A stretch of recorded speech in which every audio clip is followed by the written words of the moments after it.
అసలే ఇది శీతాకాలం. శీతాకాలం అంటే చలి, మంచు. ఇప్పుడు అవసరమారా అంత దూరం వెళ్ళి టీ తాగడం?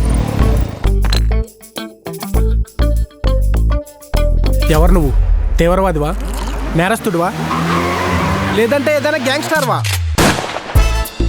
బుద్ధుడికి రావి చెట్టు కింద జ్ఞానోదయం అయినట్టు నాకు ఈ టీ షాప్ దగ్గర జ్ఞానోదయం అయిందిరా. నేను కథ రాస్తున్నా, లవ్ స్టోరీ. చెప్తాను, వింటావా? చెప్పు. చెప్పను, చూపిస్తా. ఈ కథలో హీరో పేరు రాజా, హీరోయిన్ పేరు సావిత్రి.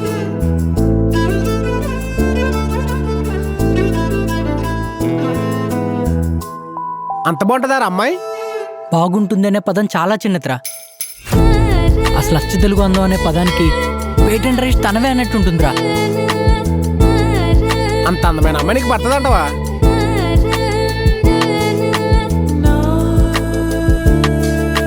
అసలు నువ్వు నన్ను ఎందుకు చూస్తున్నావు? ఎందుకు ఫాలో చేస్తున్నావు? మీ అమ్మాయిలందరిలో ఉండే ఒక కామన్ పాయింట్ ఏంటో తెలుసా? మీకు తెలిసి కూడా తెలియనట్టు యాక్ట్ చేయడం. ఈ విషయంలో మీకు ఆస్కార్ ఇచ్చిన తక్కువే. మన హార్ట్ నిమిషానికి 72 సార్లు కొట్టుకుంటుందంట. అది అలా ప్రతి నిమిషానికి 72 సార్లు కొట్టుకుంటుంది. కానీ అప్పుడప్పుడు సడన్గా నిమిషానికి 100 నుంచి 200 సార్లు కొట్టుకుంటుంది. ఎప్పుడో తెలుసా? దానికి కావాల్సిన వాళ్ళతో ఇలా పక్క పక్క నడిచినప్పుడు, ఇలా ఎదురుగా నిలబడినప్పుడు, ఇలా కళ్ళలో కలిపెట్టి చూసినప్పుడు.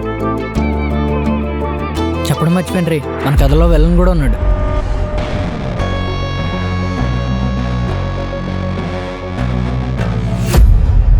తన నీ చెల్లెని ఇప్పటిదాకా నిజంగా నాకు తెలీదురా.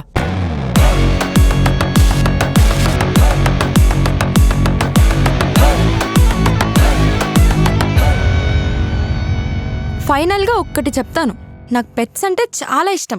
మరి నీకు? అయ్యి బాబాయ్, నాకు కూడా పెట్స్ అంటే చాలా ఇష్టం. వారానికి 1-2 సార్లు కోడి పెట్టిన కూర వండుకొని ఫ్రై చేసుకుని తినేస్తాం. అవును, నీకు ఫ్రై ఇష్టమా, కర్రీ ఇష్టమా? అయ్యో,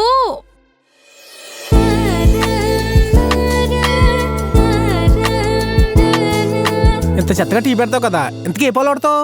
నా పాలే. ఓహో. నా పాలు కాదు, నా పాలు కాదు, నా కాదు, మా పాలు, మా గేదె పాలు.